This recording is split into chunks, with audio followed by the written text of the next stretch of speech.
Okay, so just to update you, there's been somewhat of an investigation going on. We may end up having to close for a few days. I don't know. I want to emphasize, though, that it's really just a precaution. Fazbear Entertainment denies any wrongdoing. These things happen sometimes. It'll all get sorted out in a few days. Just keep an eye on things, and I'll keep you posted.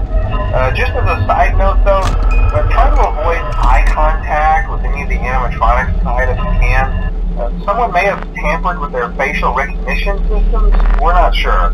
But the characters have been acting very unusual, almost aggressive towards the staff. They interact with the kids just fine, but when they encounter an adult, they just stare. Anyway, hang tight, it'll all pass. Good night.